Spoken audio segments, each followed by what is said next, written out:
Good morning. So we have a very packed agenda today. So first we're going to discuss Ukraine. We had a very good plan to discuss very specifically what more can we do with the shadow fleet, because it really has an effect on Russia's revenues to finance this war. But of course now we are going to discuss also the recent news. What we as Europeans have always supported is a long-lasting and just peace, and we welcome any efforts to achieve that. Of course, for any plan to work, it needs Ukrainians and Europeans on board. So this is very clear. Also, we have to understand that in this war there is one aggressor and one victim, so we haven't heard of any concessions on the Russian side.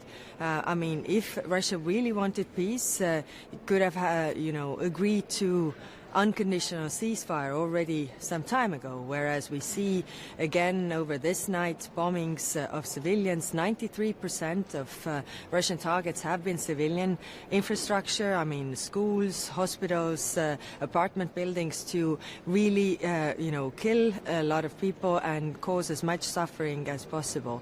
So this is our standing. Now we also discuss Middle East. Of course, now we have the United Nations resolution in place, and we are discussing how to also change the mandate of our two missions, the EUBAM Rafah border crossing mission, as well as the EUPOL COPS, which is training Palestinian police, which is also part of that broader peace plan.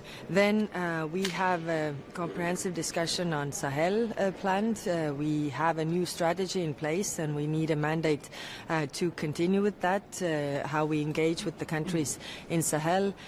And finally, we also have a discussion on Sudan. As you know, we are also putting sanctions on Sudanese now, the first time, to really put the pressure on those who are, committing the atrocities in Sudan. So we also discuss what more can we do. For lunch, we have the ASEAN ministers, so we can also discuss with them the common security challenges that we have in the world, and then in the evening we also have the Indo-Pacific ministers here, and we will have the Indo-Pacific ministerial tomorrow, so we can talk about that then. Could you just clarify for us, have European officials in any way been part of the drafting of the peace plan you just mentioned between the US and Russia? Not that I know of. Madam Kallas, what about sanctions on these forces that are going to be trained? Can you be a bit more concrete?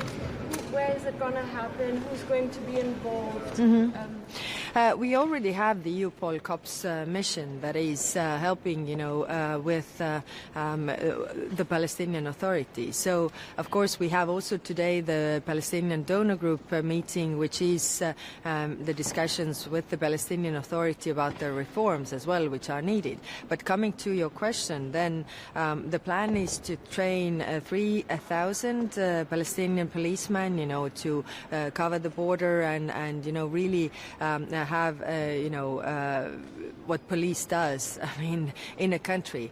As we are supporting a two-state solution, which means that there also has to be two states, which means that also Palestinians have to be the ones who are leading and owning the processes that are happening in Palestine. So we can only help them with confidence building, and we can help them with the training of the policemen. But of course it requires also additional resources from the member states as well as people to send on those missions. On Gaza, in relation to Gaza, obviously it's very important to have humanitarian aid and keep the peace and so on. But some people have been asking questions, some countries in fact, and in the European Parliament, in relation to justice. So, is the EU still focused on the idea of justice for the Palestinians, for the innocent Palestinians who have died, in terms of, the Netanyahu government? First, we have now the ceasefire, which is quite fragile, and we are focusing on, keeping the ceasefire and building on that long-lasting peace. Whereas, the United Nations Security Council resolution comes in with the longer plan, who comes in with what resources. But in the end, of course, accountability for all the crimes committed is also a part of just and lasting peace. Do you believe that only Donald Trump can end this war? No, in order to end this war, you need the Ukrainians and the Europeans also to agree to those plans. So, of course, Putin could end this war immediately if he just stopped bombing civilians and killing the people. But we haven't seen any concessions on the Russian side. We welcome all the meaningful efforts to end this war, but like we have said before, it has to be just and lasting. That also means that the Ukrainians but also Europeans agree to this. Okay, thank you.